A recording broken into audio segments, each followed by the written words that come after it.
주 안에서 바보 되고 주 위에서 손해 보라 라는 제목으로 하나님 말씀 나누겠습니다. 오늘 제목은 장기려 박사님 인생훈으로 알려진 그 내용을 그대로 갖고 온 겁니다. 장기려 박사님과 같이 근무를 했다던 그 사무장을 아시는 어떤 분이 사무장으로부터 들었던 증언입니다. 어떤 환자가 이제 퇴원을 해야 하는데 퇴원하면서 돈이 없는 겁니다. 그래서 퇴원을 못하고 있어서 장기려 박사님을 찾아왔다는 거죠. 사정 이야기를 했더니 내가 사무실에 잘 얘기해 줄 테니까 퇴원을 잘 하시라 이렇게 이야기를 하셨답니다. 그렇게 계속 진행되다가 그 사람이 그런 배려를 받았대라는 소문이 난 겁니다. 그래서 돈을 낼 수 있는 사람임에도 불구하고 그 사람들이 와서 똑같이 요구하고 그렇게 퇴원을 했다고 합니다. 병원 운영이 되었겠습니까? 그렇지 못하는 상황이 돼서 사무장이 장기려 박사님 찾아간 겁니다. 우리가 환자분들에게 성심성의껏 예의를 갖춰서 할 테니까 그 부분은 이제 사무실에 맡겨주시라고 설득을 했고 확답을 받았습니다. 그 다음에 어떻게 됐겠습니까? 그 다음부터는 자비로 그 환자들의 돈을 지불하셨다는 거죠. 주 안에서 바보 되고 주 위에서 손해 보라 라는 인생훈 그대로 사신 분입니다. 우리도 참 이런 삶을 살기 원합니다. 하나님 믿는 자로, 하나님 은혜를 받은 자로 나도 그렇게 베풀면서 바보처럼 손해 보면서 그렇게 살아가고 싶다라는 마음이 우리에게 있습니다. 오늘 본문 36절에서도 동일한 요청을 하고 계십니다. 36절 다시 한번 읽을까요? 같이 읽겠습니다. 너희 아버지의 자비로우심 같이 너희도 자비로운 자가 되라. 자비로운 자가 되라고 하십니다. 자비로운 자는 대체 누구입니까? 32절에 보면 너희가 만일 너희를 사랑하는 자만을 사랑하면 칭찬받을 것이 무엇이냐 이렇게 말씀하십니다. 나를 사랑하는 사람 생각할 때 어떤 마음이 드십니까? 사랑이 막 샘솟지 않습니까? 자연스럽게 사랑의 마음이 생깁니다. 그러나 그런 본능적인 사랑은 칭찬받을 것이 없다라고 말씀하십니다.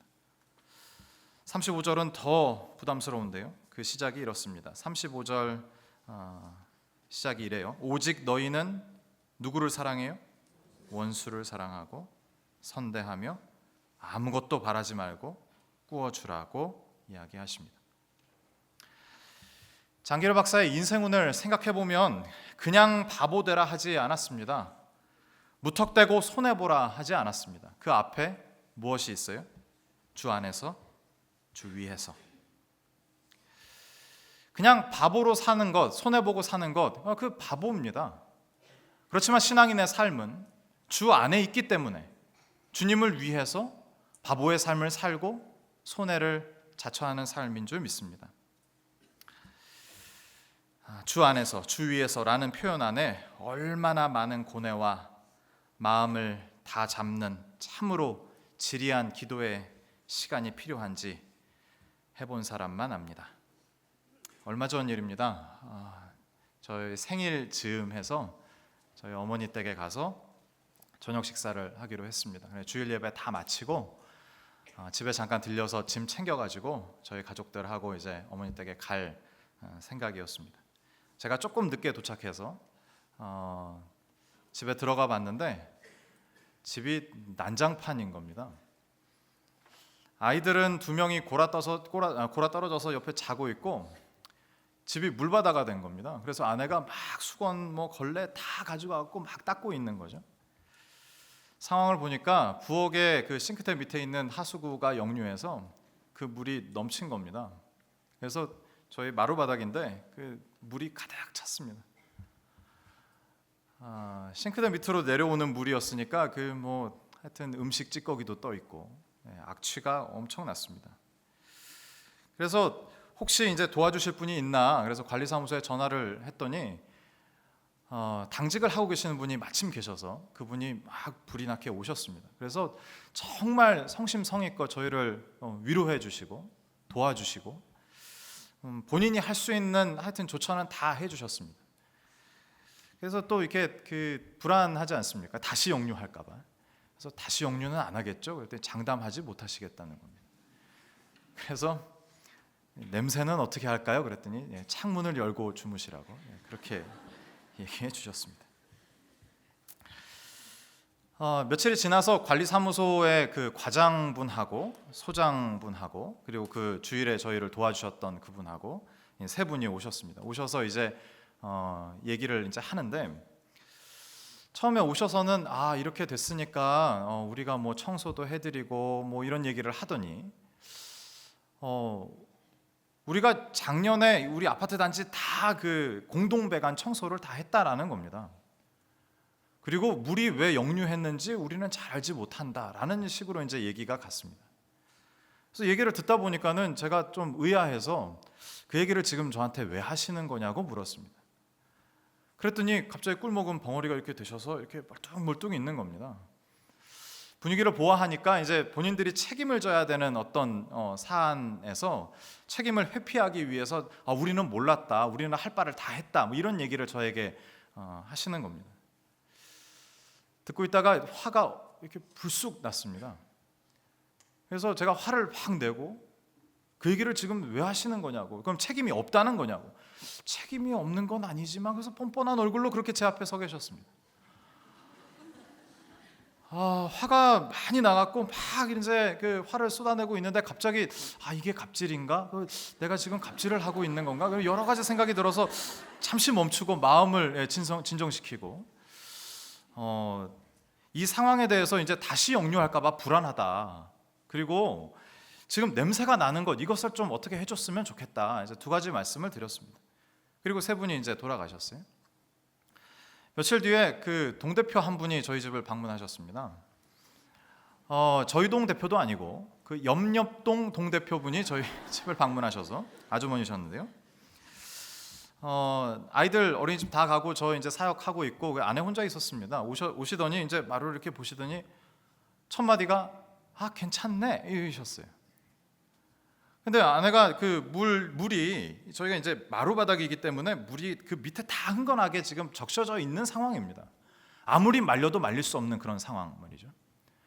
그래서 이게 시간이 가면은 틀어질 수도 있고, 그리고 어쨌든 이렇게 좀 손해를 본 거니까 그런 얘기를 막 했더니 그 아주머니가 대뜸 요즘 젊은 엄마들은 영악해서 이것을 손해 볼 줄을 몰라. 우리는 1층이라 물이 매일 넘쳐요, 매일. 막 이런 식으로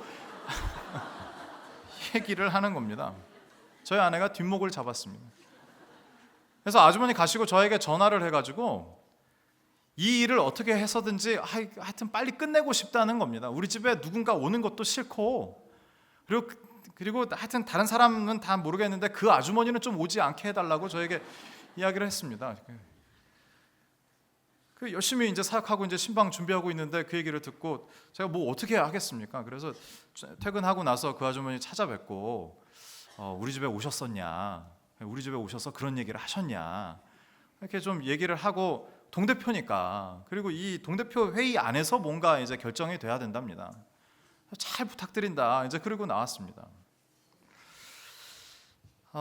그리고 그 다음 주 이제 사역 훈련 수요일 날이 됐는데 저희 사역반 그 공과가 기도하면 사랑하면 기도하고 기도하면 사랑하게 된다, 이게 주제였습니다. 그래서 하여튼 근래에 있었던 따끈따끈한 이 이야기를 이제 말씀드리면서 훈련생분들한테 내가 아무리 그 사람들에게 이렇게 기도하고 싶어도 이게 기도가 안 나온다, 나를 위해서 좀 기도해달라, 이런 얘기를 했습니다.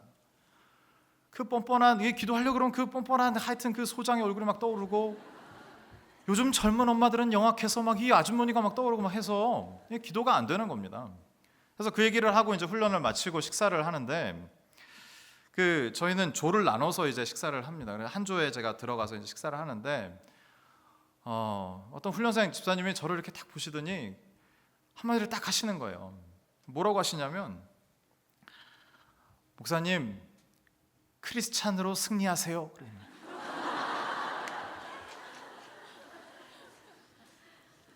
예. 승리해야죠. 36절 다시 한번 보시겠습니까? 36절 같이 한번 읽죠.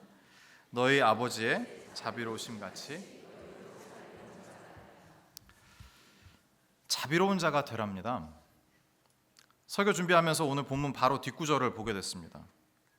보지 말아야 할 구절을 봤습니다.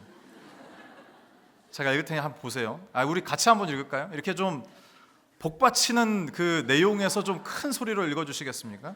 37절 38절 같이 한번 읽겠습니다. 비판하지 말라. 그리하면 너희가 비판을 받지 않을 것이요. 정죄하지 말라. 그리하면 너희가 정죄를 받지 않을 것이요. 용서하라. 그리하면 너희가 용서를 받을 것이요.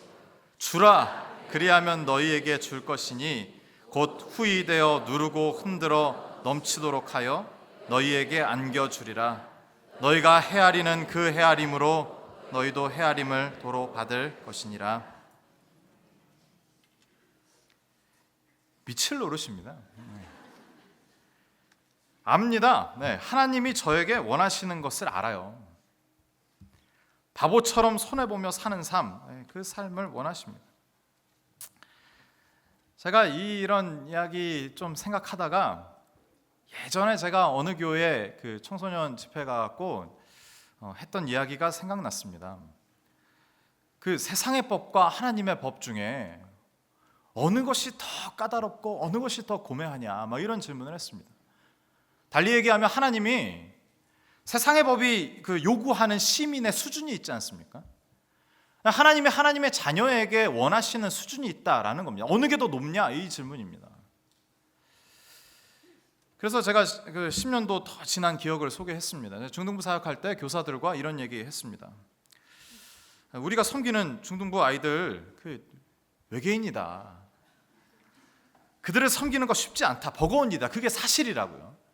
그런데 그 아이들이 우리의 섬김을 통해서 변화되는 것 말고 하나님이 우리를 이 사역의 현장에 보내셔서 우리에게 요구하시는 것이 있다. 그게 마태복음 6장 3절입니다. 하나님은 어느 수준까지 요구하시는지 한번 보세요. 마태복음 6장 3절 같이 한번 읽을까요? 너는 구제할 때에 오른손이 하는 것을 왼손이 모르게 하여. 이 의미가 무엇일까요? 선생님들한테 질문했어요. 그랬더니 저희 부감 집사님이 아주 기발한 답을 내셨어요. 그래서 그때 제가 전도사였습니다. 전도사님, 왼손을 이렇게 하고 오른손으로 막 이렇게 선행하고 섬기는 거. 말도 안 되는 소리입니다. 말도 안 되는. 한 몸에 양손이 다 붙어 있는데 왼손을 이렇게 한다고 왼손이 몰라요? 의미는 뭐예요? 선행을, 손해를, 바보처럼 사는 삶을 너무 밥 먹듯이 살아서 나도 인식을 잘 못하는 겁니다. 바보처럼 매일 살기 때문에, 손해를 매일 밥 먹듯이 보기 때문에 내가 오늘 손해를 봤지, 그렇지만 하나님 기뻐하시겠지, 마음이 뿌듯하, 이런 수준도 아니고 모르는 거예요. 사랑을 실천하는 것이 습관화가 돼서 선행이 습관화, 손해가 습관화가 돼갖고 못 알아채는 겁니다. 본인이. 그 정도의 수준을 주님이 원하신다라는 거죠. 아무도 책임을 지려하지 않고 변명만 일삼는 그들을 용서할 수가 없었습니다. 그리고 이 상황에 내가 어떻게 해야 하나 고민하지 않을 수 없었습니다. 그 와중에 아내에게 연락이 왔습니다. 그 주일에 저희를 참 그 마음을 다해서 도와주셨던 그분이 이제 오셨다는 거예요. 걱정이 돼서. 그리고 참 관리소가 이렇게, 그 소장이 그렇게 대응했다는 게 참 가슴이 아프다, 이런 이야기를 전하셨대요. 아내랑 얘기를 나누다 보니까는 이분이 그 이분에 대해서 이게 아내가 얘기를 하는데 그분이 교회를 다니시더라고요, 그런 거예요.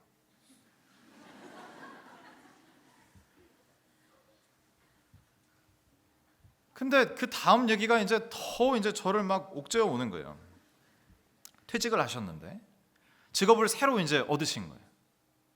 그래서 4월까지 수습 기간이래. 그러니까 이분이 난처해지면 안 되는 거예요. 이분이 이제 다른 어떤 부정적인 피드백들을 듣게 되면 그냥 계약 해지되어 버리시는 상황인 거죠.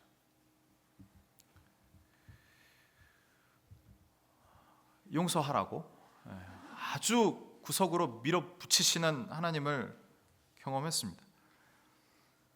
제가 이게 망연자실하게 하여튼 그 통화 이렇게 듣고 사무실에 앉아갖고 이렇게 제 책상을 이렇게 쭉 보는데 이 책이 눈에 들어오더라고요.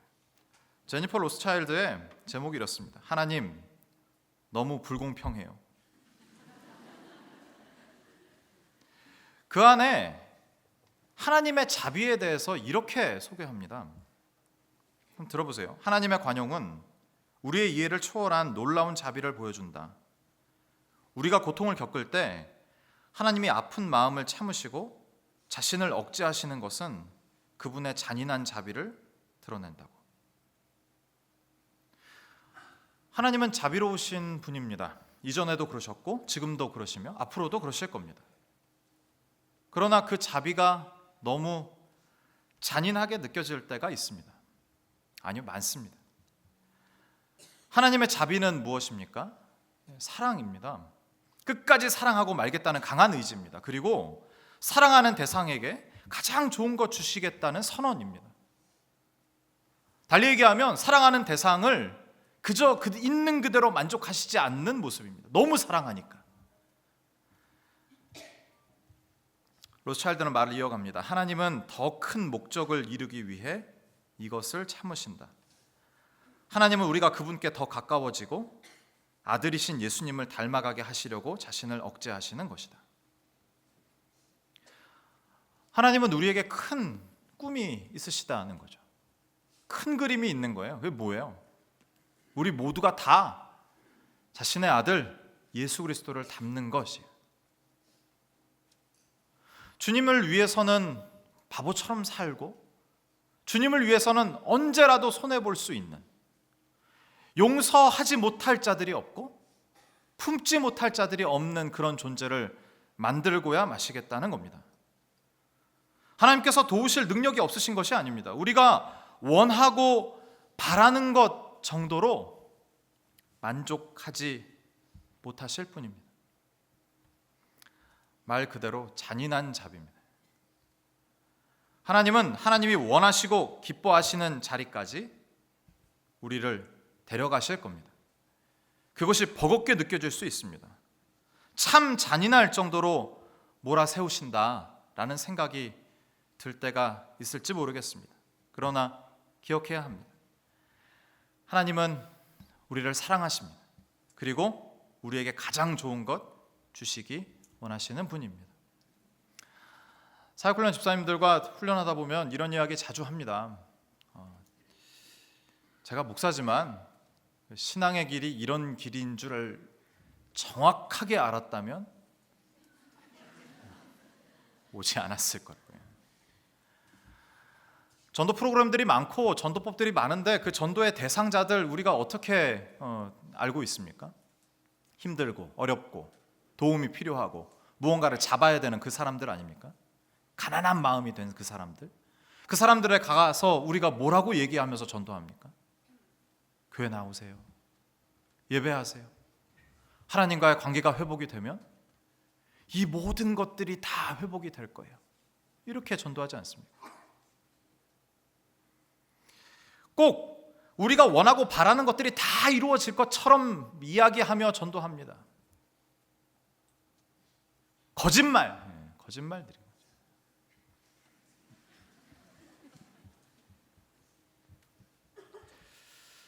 처음에 그렇게 신앙을 시작했더라도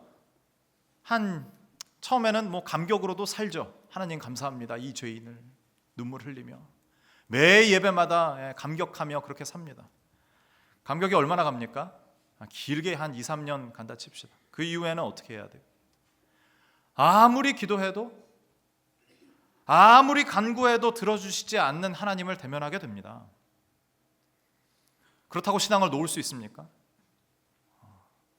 조금씩 왔다가 너무 깊이 왔어요. 돌아갈 수도 없는, 하나님을 부인할 수도 없고 살아계신 것은 알겠고 돌아갔다가 더 크게 아플까봐 가지도 못합니다. 잔인한 자비라는 책이 있습니다. 쉘던 베너컨이라는 사람이 쓴 책입니다. 이 사람은 옥스퍼드에서 공부하다가 청년 때 사랑하는 아내를 그 학교에서 만났습니다. 연애하다 결혼했고 무신론자였지만 사랑하는 아내의 신앙을 타고 또 은사인 C.S. 루이스와의 교제를 통해서 신자가 된 사람입니다. 신앙을 갖고 난 후에 아내가 갑자기 원인 모를 병에 걸려 죽게 되었습니다. 그에게 가장 큰 만족과 기쁨은 결혼 생활, 아내와의 관계였습니다. 얼마나 그 사랑이 끈끈하고 가까웠던지 두 사람이 이런 얘기를 했대요. 한 사람이 먼저 죽으면 따라 죽자. 얼마나 가까웠던 거예요. 그래야지 우리의 사랑이 완성이 된다. 뭐 이런 얘기를 서로 문학적 감수성이 풍부한 이 부부였기 때문에 하여튼 그런 이야기를 주고받았다고 합니다. 아내가 죽었습니다. 자신이 가장 행복해했고 만족해했던 결혼 생활이 파탄이 났습니다. 이런 상황을 나의 은사님 어떻게 해석하시겠습니까? 그래서 막 편지를 쓴 거예요. 그래서 C.S. 루이스가 이런 이야기를 답장을 보냈다고 합니다. 잘 들어보세요. 하나가 된 당신들의 삶은 그 자체가 목적이 아닙니다. 그것은 하나님을 위해 그리고 그분 안에서 이웃을 위해 지어졌습니다. 서로만을 사랑하는 것은 어떻게 해서든 죽었어야 했습니다. 당신은 인생의 나무를 결대로 자르지 않았습니다. 그것이 죽을 수 있는 방법은 여러 가지였습니다. 그런데 아내 이름입니다. 데이비가 죽는 방식을 통해서야 죽었습니다. 당신은 잔인한 자비를 받은 것입니다. 저자에게 가장 큰 만족을 주었던 그것을 하나님이 거두어 가셨습니다. 이전에 자신의 삶을 돌아보니까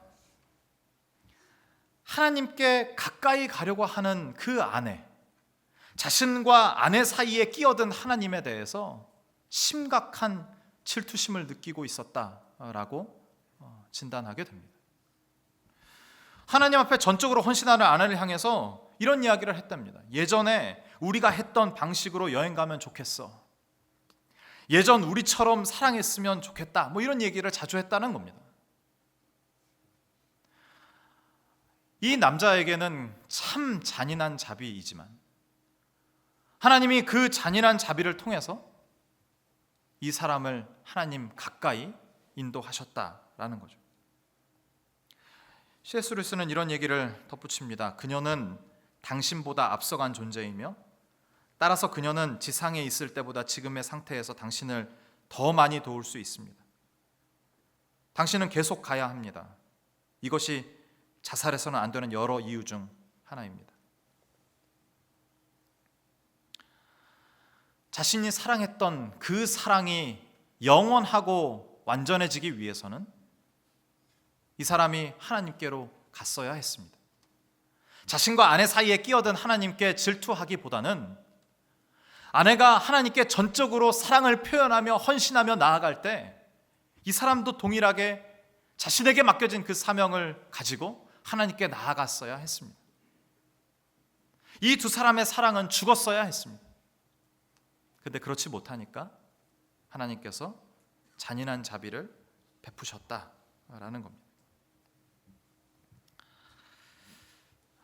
우리는 인생 중에 일상 가운데 이전까지 경험해보지 못했던 하나님의 모습을 발견하게 됩니다. 발견하곤 합니다.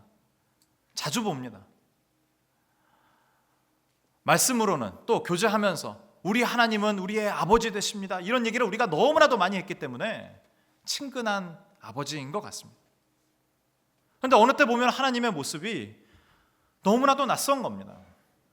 나를 사랑한다면서, 나를 도와주신다면서, 한 번이라도 속 시원하게 도와주신 적이 없는 그 하나님을 마주할 때 우리에게 고민이 생긴다라는 겁니다. 그렇지만 오늘의 표현 그대로 하나님이 우리에게 베푸시는, 우리의 측면에서 볼 때는 잔인한 자비, 그렇지만 우리를 사랑하시는 하나님의 사랑인 줄 믿습니다. 폴 트립의 책 경외에 보면은 희망을 좌우하는 질문 5가지를 제시합니다. 5가지가 이렇습니다. 하나님은 선하신가? 하나님은 과연 약속하신 것을 이루시는가? 하나님이 모든 것을 다스리시는가? 하나님은 과연 필요한 능력을 지니셨는가? 하나님은 나를 돌보시는가? 이 질문들이 다 다양한 질문인 것 같지만 우리의 믿음을 물어보는 질문입니다. 낯선 하나님을 발견했을 때, 하나님의 자비가 나에게 너무 잔인하게 다가올 때 하나님을 신뢰할 수 있는가? 하나님이 나를 사랑하신다는 그 사실을 확신할 수 있는가? 물어보는 겁니다. 달리 얘기하면 하나님을 경외하고 있는가? 라고 질문하는 겁니다. 바보 같은 삶, 손해보는 삶, 우리의 능력으로 되지 않습니다. 하나님을 경외할 때, 하나님을 똑바로 알 때, 하나님이 나에게 어떠한 것을 베푸셨는지 깨달을 때 가능하게 됩니다.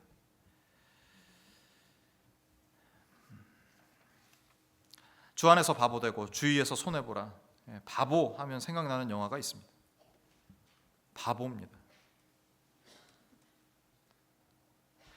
주인공 승용이는 어렸을 때 연탄가스 사고로 바보가 됐습니다. 동생이 하나, 여동생 지인이라는 동생이 있었는데 엄마가 죽으면서 승용이에게 유언을 남겼습니다. 지인이를 꼭 잘 보살펴라 라는 유언입니다. 바보니까 그거 하나 기억하고 그것이 삶의 목적이 되어 살아가고 있는 주인공입니다. 자신의 생업인 토스트 가게도 지인이 학교 앞에서 합니다. 지인이 등교하기 전에 먼저 가게를 열어서 지인이 등교하는 거 봤다가 지인이 하교하면 정리해서 퇴근합니다. 어느 날 지인이 학교에서 있었던 일입니다. 너무 아파가지고 교실에 있는 지인이를 데리러 들어갔습니다. 선생님이 갑자기 묻는데 당신 누구야? 이렇게 물었습니다. 그랬더니 승용이가 나는 얘 오빠고요, 얘는 내 동생이에요 라고 이야기합니다. 그 영상 잠깐 보고 오겠습니다. 그러게. 우리 다이어트 중인데 아저씨 때문에 다 망쳤잖아요. 근데 아저씨 되게 깔끔해졌네? 그러게. 좋게 뭐가 드는데. 가자. 가자. 하나 싸가지고 갈까? 그 외계인 우주에서 토스트를 제일 싫어한다며. 그냥 가자. 빨리. 계속 엎드려만 있어서 오늘은 지각까지 하고 계속 끙끙 앓기만 해. 그냥 가자. 늦었어. 야, 늦어서 빨리 가자. 담탱이 시간이야. 빨리 가자.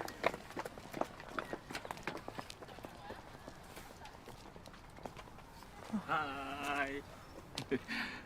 토스트 하나 플리즈. 이거야. 내 본토 발음이죠. 어려운가? 토스트. 아씨, 토스터. 아니 뭐 꼭 한국말을 해야 알아들어 그래? 아니 나 참. 지니가 아프다.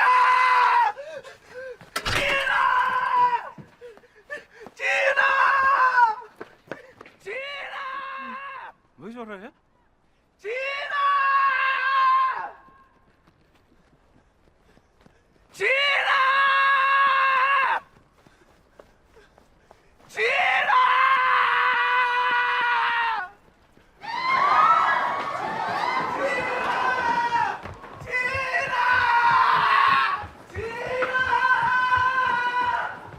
지인이 찾는 거예요? 이 지인?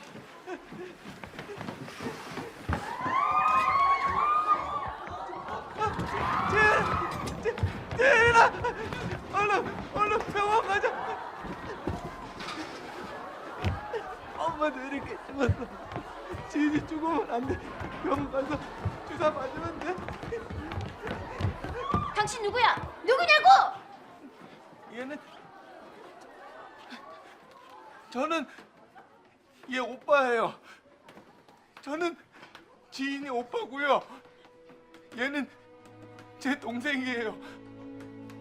저는 얘 오빠예요. 얘는 제 동생이고요. 저는 지인이 오빠예요. 지인이는 제 동생이고요. 승용이는 얘 오빠예요. 얘는 제 동생 지인이고요. 저는 얘 오빠 승용이에요. 저는 얘 오빠예요.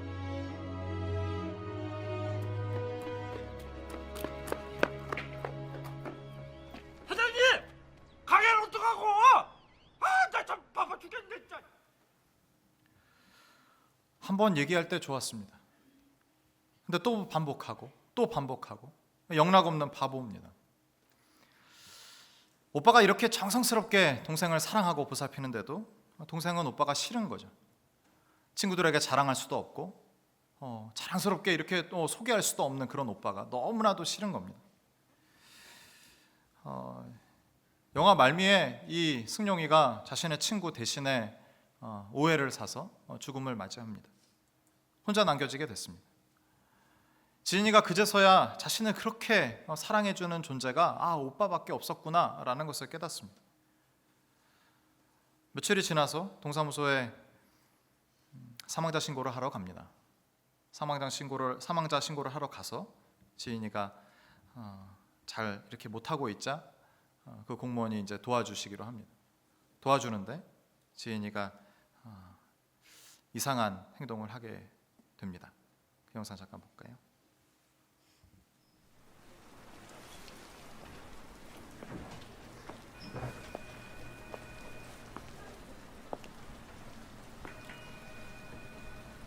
네, 어떻게 도와드릴까요? 사망자 신고하러 왔는데요. 아, 네.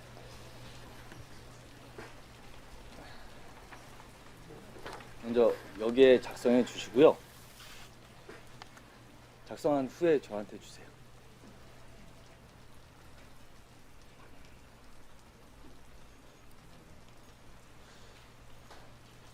잘 모르시겠어요? 그럼 제가 대신 작성해 드릴게요. 먼저 사망자와의 관계는 어떻게 되시죠?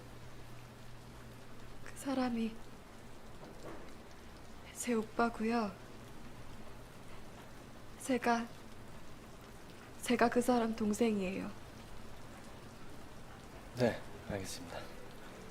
그 사람이 내 오빠고요. 내가 그 사람 동생이에요. 네, 알았고요. 주소부터 그 사람이 내 오빠고요. 내가 그 사람 동생이에요. 네, 그건 알았다니까요. 그 사람이 내 오빠고요. 내가 그 사람 동생이에요. 그 사람이 내 오빠고요. 내가 그 사람 동생이에요. 그 사람은 제 오빠고요. 저는 그 사람 동생이에요.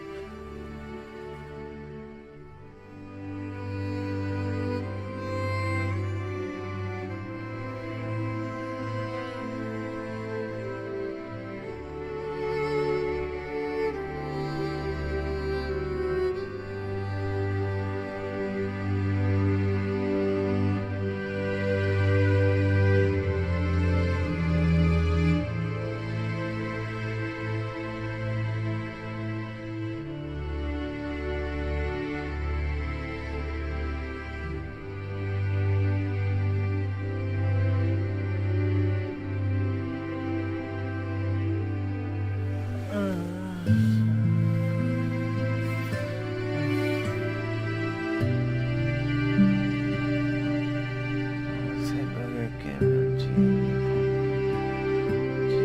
바쁠 때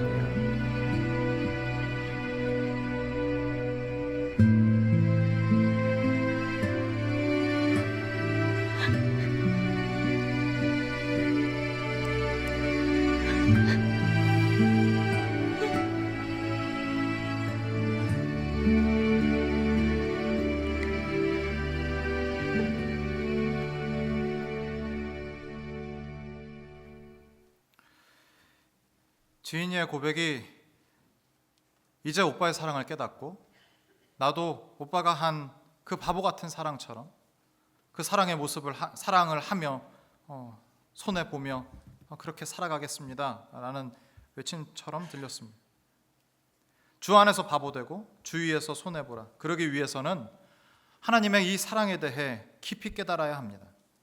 주님은 누구신지, 우리를 어떻게 사랑하셨는지 우리가 깊이 알기 원하고 또한 애쓰기 원합니다. 그분이 우리를 위해 얼마나 바보처럼 살다 가셨는지, 여전히 우리를 위해 어떠한 손해를 감수하고 계시는지 깨닫기를 원합니다. 그분의 사랑을 알면 하지 말라고 해도 주 안에서 바보 되고 주 위에서 손해보는 삶을 살아가게 될 줄 믿습니다. 하나님은 우리의 성장을 포기하지 않으실 겁니다. 잔인한 자비를 주셔서라도 하나님의 자녀를 만들고야 마실 겁니다.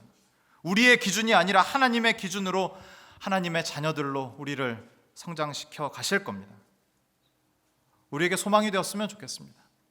열심히 신앙생활하다가 내 모습에 내가 실망한 적 많지 않습니까? 하나님이 끝까지 이루신답니다. 너희 아버지의 자비로우심 같이 너희도 자비로운 자가 되라. 우리에게 명령하시는 것 같지만 하나님께서 내가 너희를 내 자녀답게 키우고 성장시킬 거야 라고 선언해 주시는 말씀인 줄 압니다. 이 시간 바보 같은 기도 함께 하시지 않겠습니까? 주님, 주 안에서 바보 되고 주 위에서 손해보게 하여 주옵소서.